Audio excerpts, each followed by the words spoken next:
Bonjour tout le monde. Aujourd'hui, au podcast L'Art du Focus, je reçois Alexandre Charon, qui est vidéographe, photographe et motion designer.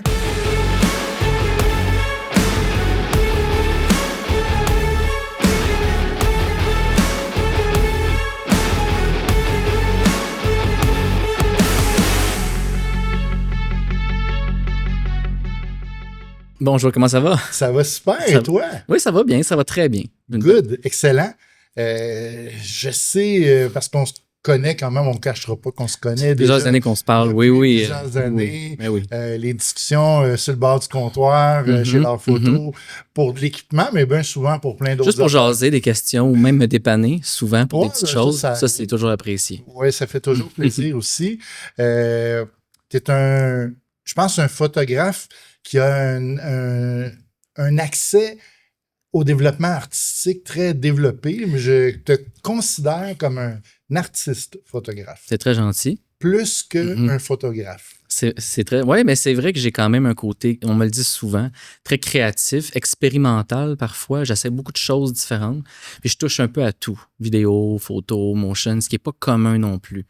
Beaucoup de photographes qui font plus que juste un art précis. Tu sais, moi, j'ai comme un gros bagage quand même qui vient avec tout ça. Oui. Fait que je mélange un peu tout ça. C'est quand même, c'est ce qui me caractérise, je crois. Ce qui fait la différence. On essaie toujours de... Ben, c'est sûr. On essaie de se démarquer, on essaie d'être polyvalent. Puis aujourd'hui, c'est sûr que d'avoir plusieurs cordes dans son arc, c'est sûr que ça l'aide beaucoup. Ouais. Le premier contact qu'on a eu, moi, je m'en rappelle, parce que c'était lors d'un concours photo que L'Art Photo avait organisé avec Fujifilm. Je m'en rappelle. C'était un concours où il y avait quand même plusieurs... je dirais, il y a eu à peu près 150 participants. Oui. On a fait un jugement où il est resté à peu près 30, au final, trentaine de photos qui ont été sélectionnées, dont la tienne faisait partie. Et ensuite, c'était un vote populaire. C'est les gens qui étaient sur place qui votaient pour la photo. Et qui a gagné? Je m'en attendais pas, mais j'ai osé participer. C'était la première fois que je participais à un concours, d'ailleurs, photo. Puis le thème, c'était le vert, je crois. Exact. Ouais. Et j'avais été complètement ailleurs avec... Je sais pas pourquoi j'ai eu ce flash-là. Puis j'ai quand même été... Je me suis décidé tard à faire cette photo-là. Je me suis dit, je vais l'essayer. Je vais essayer quelque chose avec ma sœur, qui est maquilleuse au Cirque du Soleil. Mais je me suis dit, il me semble que ça serait peut-être le fun de faire de quoi avec ma sœur pour ça. Puis là, je me suis dit, peut-être qu'on pourrait faire de quoi avec beaucoup de noir et blanc et intégrer une partie de vert qui était justement le thème. Un peu sur ses yeux, qui était le thème. Puis cette photo-là, encore à ce jour, je pense que c'est la plus belle photo portrait. Très créative quand même, là. C'est très expérimental créatif, mais je suis vraiment content d'avoir fait ça. Ça sortait complètement de l'ordinaire. Puis là, d'où l'expression artiste-photographe, parce que beaucoup des photos qu'on a vues qui étaient publiées, c'était beaucoup de photos de paysages, c'est la verdure. Exactement. Il était super belle aussi. Puis c'est sûr qu'on associe beaucoup le vert à la verdure, les feuilles, le gazon, que ce soit justement la nature en général. Moi, j'ai voulu intégrer un peu l'oiseau, qui est un peu l'oiseau dans ma sœur. J'ai comme un oiseau aiguisé, je pense que c'était ça le thème. Un flash comme ça. Je sais pas pourquoi j'ai eu ce flash-là d'ailleurs. Puis je me suis dit, je vais le faire. Je suis vraiment content. Ça a bien sorti. Je l'ai d'ailleurs, cette photo-là, sur ma clé en ce moment. C'est super, parce qu'évidemment, on va regarder les photos que tu as produites. C'est sûr et certain. Dans ce contexte-là, je sais, tu fais de la photo, on ne se le cachera pas, la preuve, tu as gagné un concours, mais tu fais aussi de la vidéo. Oui. La vidéo. Puis principalement, dans ton travail, tu fais de la photo, de la vidéo. C'est quoi la proportion, par exemple, de travail vidéo versus le travail de photo dans tes contrats, par exemple? La plupart du temps, je dirais que j'ai beaucoup plus de photos. En termes de proportion, j'ai plus de photos que de vidéos.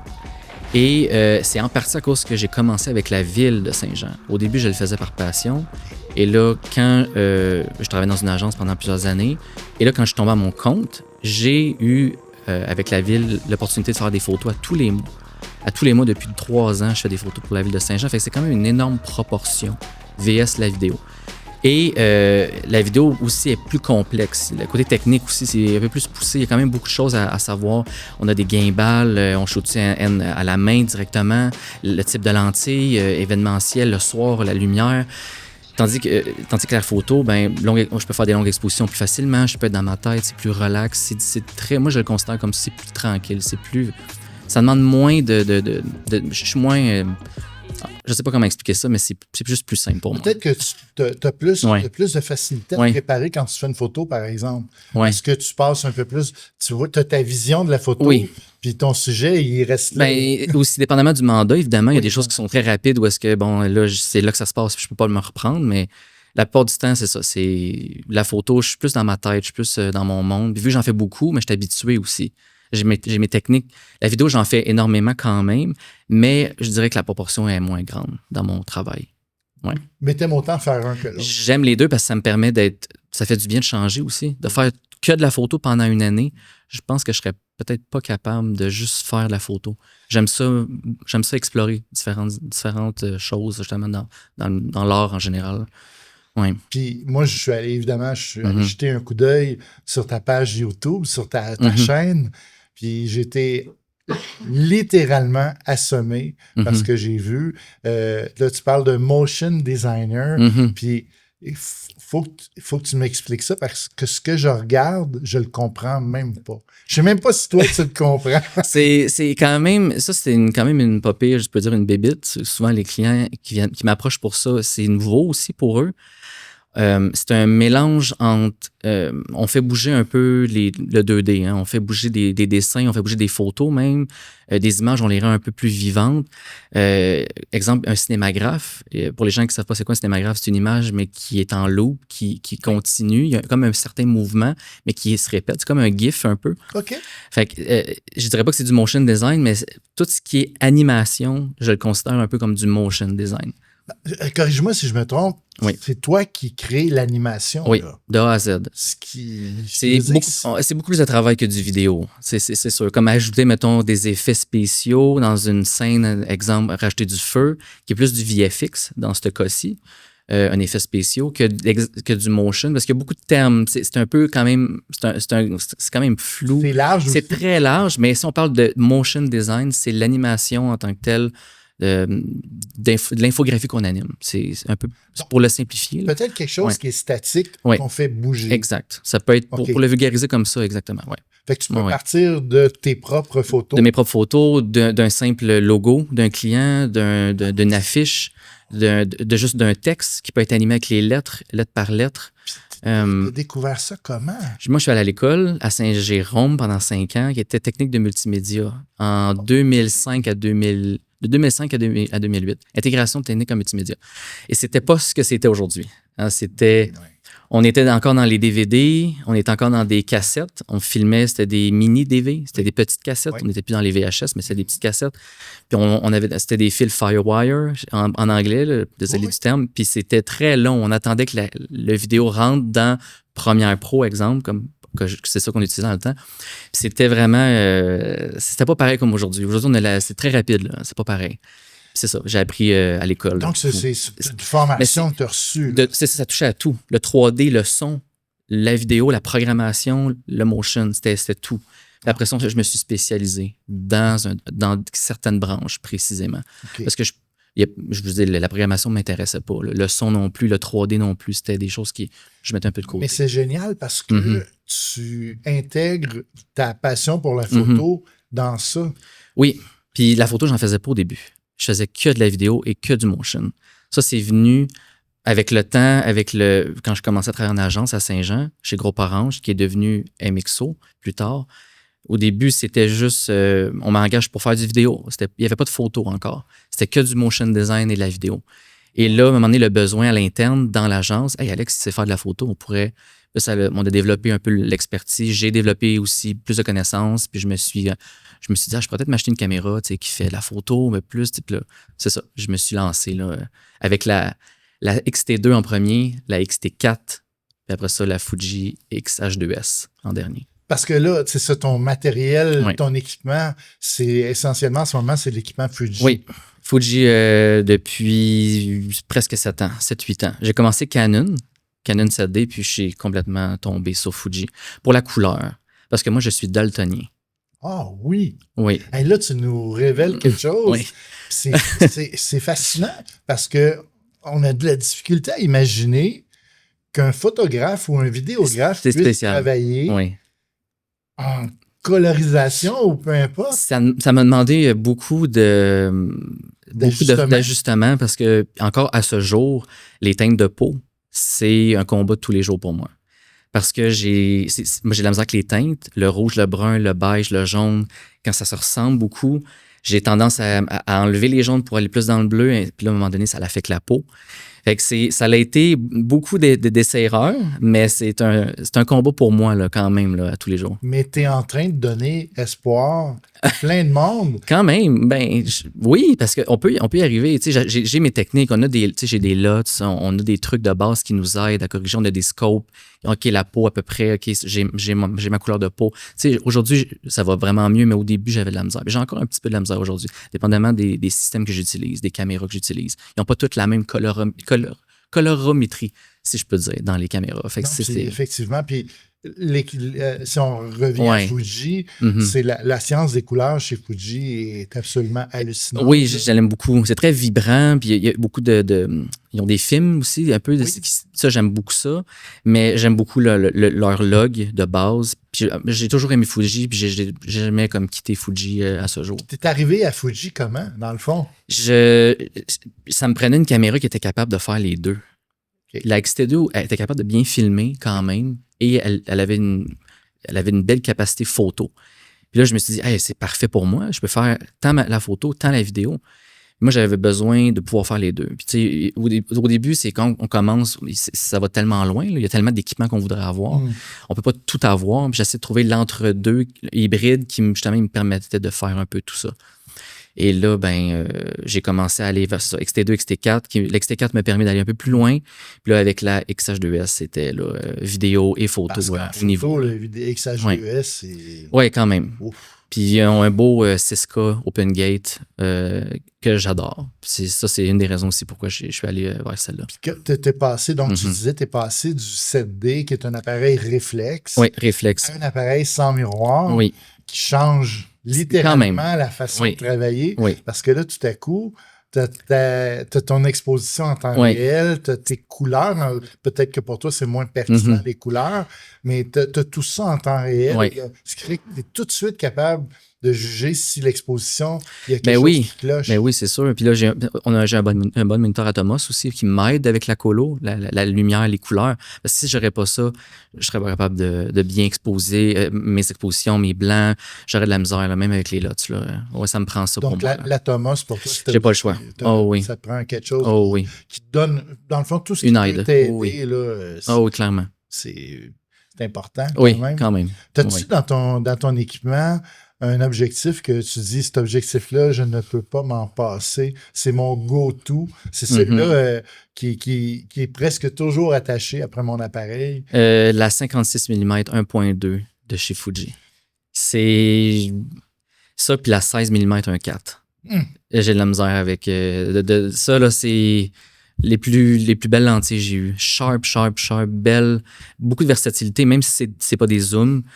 Le bokeh que j'ai avec ça, c'est magnifique. Et récemment, la Sigma contemporaine 1.2, 1.4, 12 mm. Ouais. 12 mm 1.4. Magnifique. Grand angle, lumineuse, qui n'est pas commun non plus. C'est quand même assez rare, là, parce que sur un boîtier comme le mien, j'ai besoin d'avoir quand même le plus bas millimètre pour avoir quand même large. Sur un full frame, c'est extrêmement large, là, 12 mm.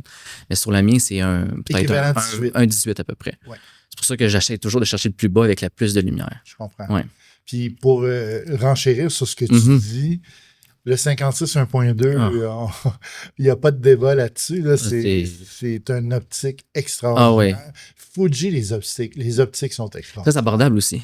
Oui, relativement. Il y a des très bonnes optiques partout dans d'autres compagnies, mais on s'en va dans des ranges de prix qui sont quand même plus élevés. Là. Quand on parle des 1.2, surtout, les prix sont plus élevés. Là. Les prix sont là.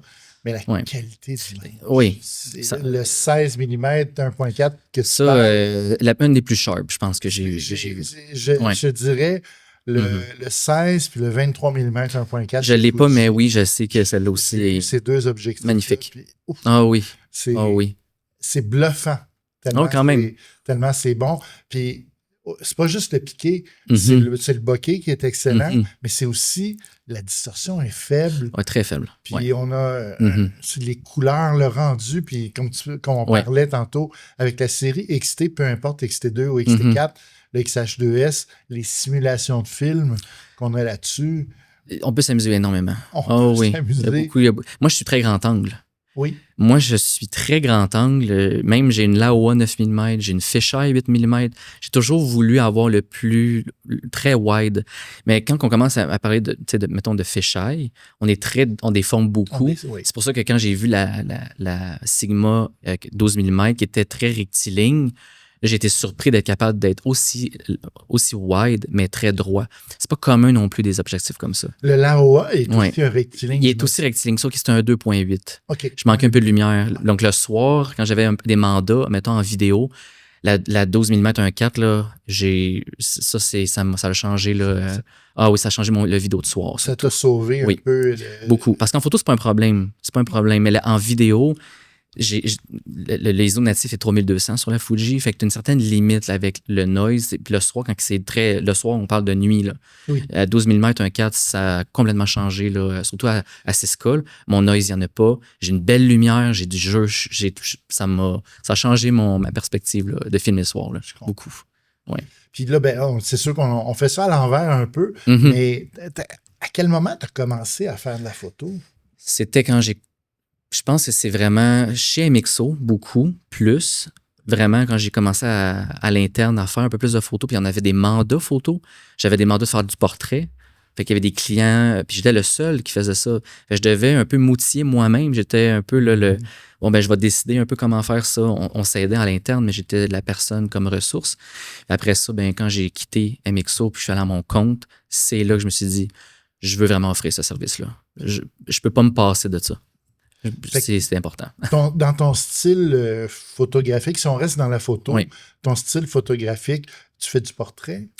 J'en fais, mais c'est pas ce que je fais le plus. Qu'est-ce que tu fais le plus? Très urbain.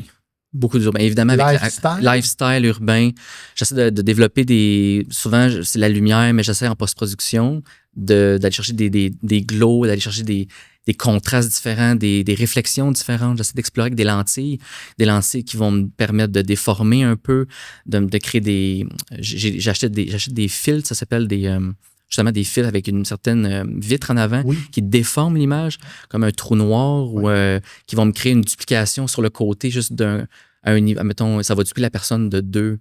Il va y avoir comme 2-3 personnes dans l'image, mais c'est comme ça va la tasser à gauche. Je ne sais pas comment expliquer ça. Là. Il y a un terme pour ça.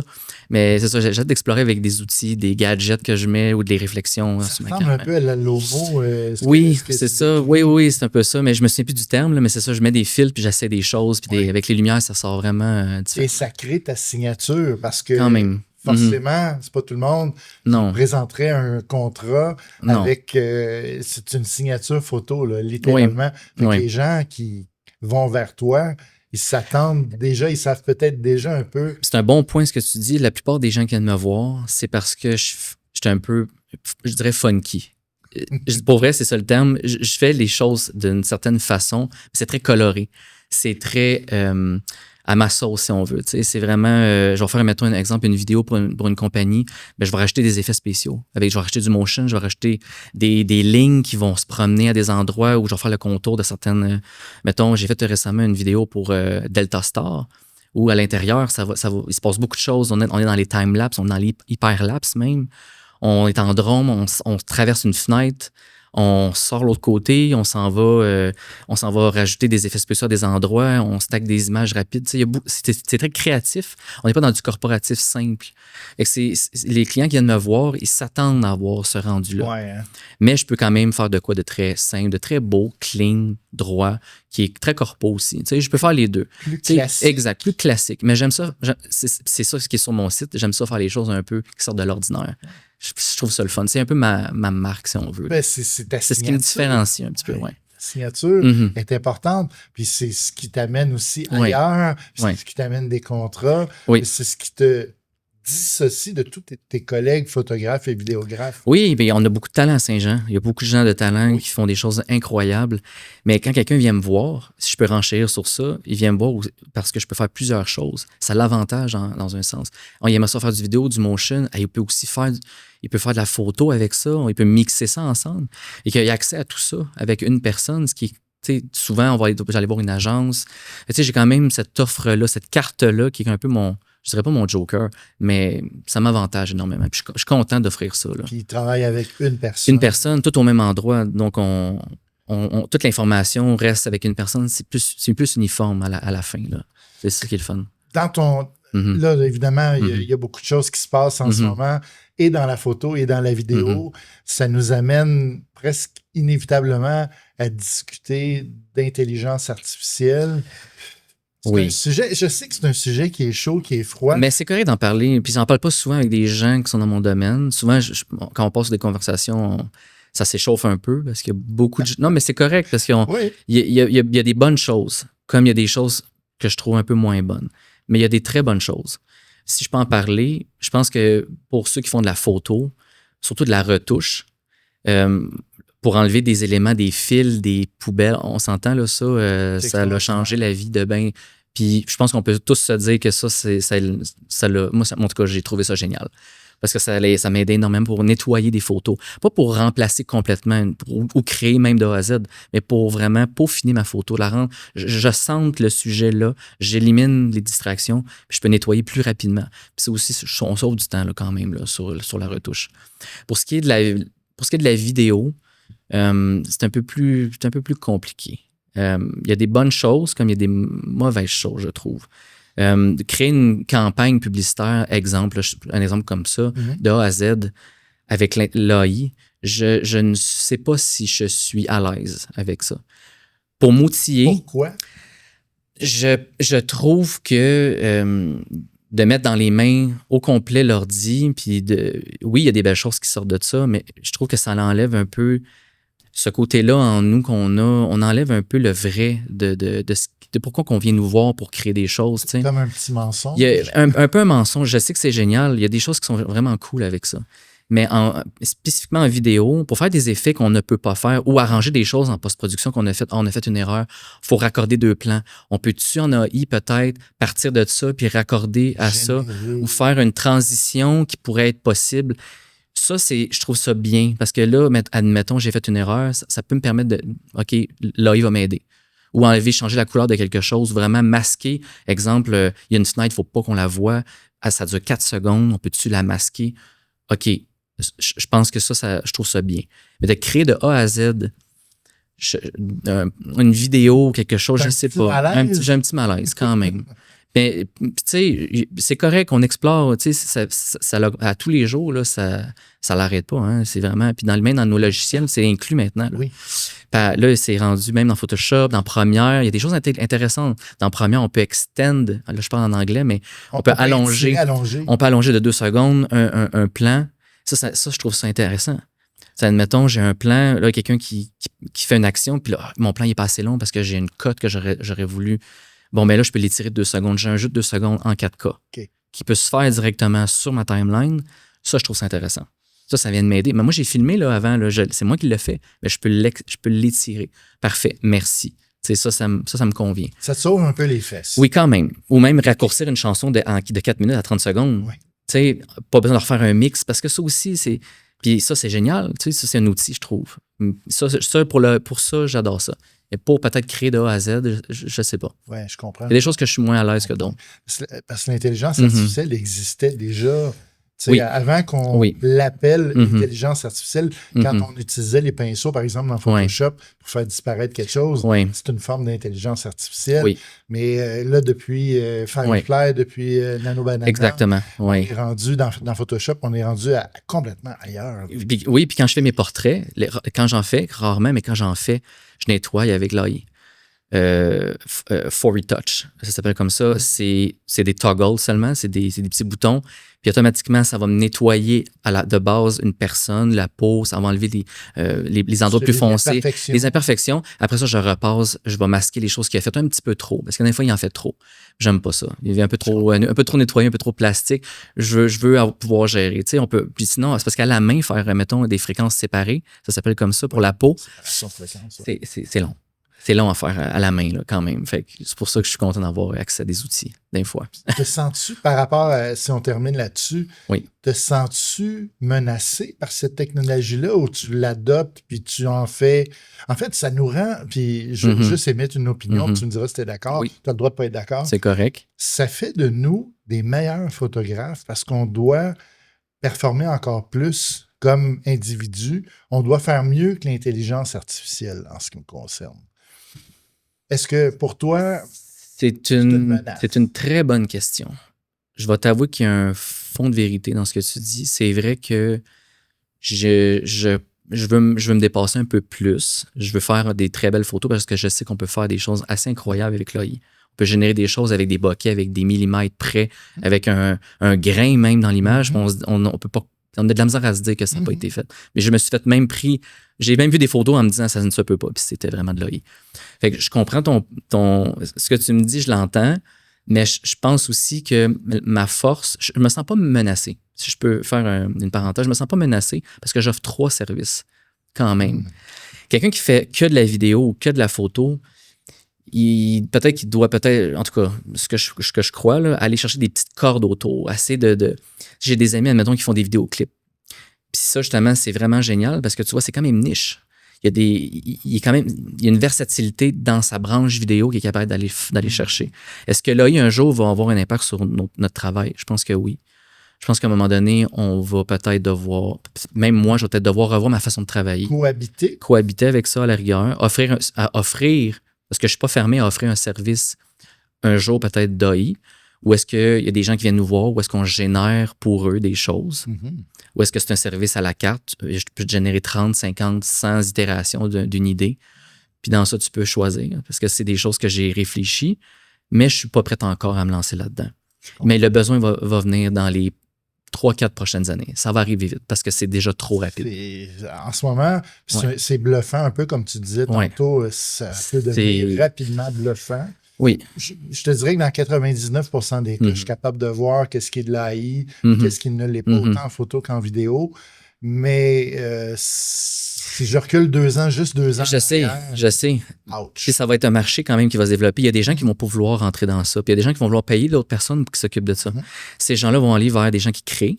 Ça va être au client de décider s'il veut payer pour que ce soit un humain qui crée son contenu ou si ça peut être généré. C'est ce que je crois. Parce que c'est sûr qu'à un moment donné, ça va être une réalité qui va arriver. On fait notre mieux avec les outils qu'on a, mais ça évolue. Fait qu'il faut évoluer aussi. Je pense qu'avec ta détermination d'individu, ta créativité, je te sens pas tant en danger.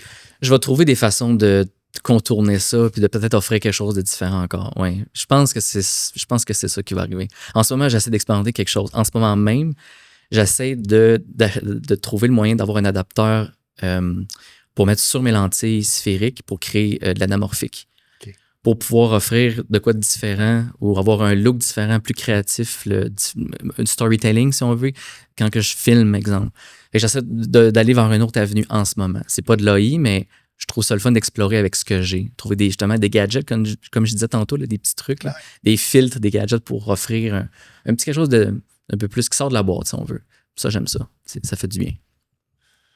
Crime, je suis tellement content. Merci. Ça me fait plaisir. Merci d'avoir pris ce temps-là pour venir jaser avec moi. Merci à toi. Puis on est très, très reconnaissant, l'équipe de l'art photo. Puis oui. Évidemment, peut-être qu'on se reparlera dans un autre épisode. Oui, pourquoi pas. Puis merci beaucoup parce que vous êtes là depuis des années à Saint-Jean, puis vous m'avez beaucoup aidé sur beaucoup de choses, dont des mandats, mais à la dernière minute sur des trucs, j'arrive dans le magasin, hey, j'ai besoin d'un fil. Vous êtes là toujours, puis pour vrai, je suis toujours bien servi. Merci beaucoup. Merci, Alexandre. Et tout le monde, merci de nous suivre, de continuer de nous suivre au L'Art Photo. En fait, c'est l'art du focus de L'Art Photo. Merci beaucoup. Et puis, on se retrouve avec un prochain épisode très bientôt. À bientôt.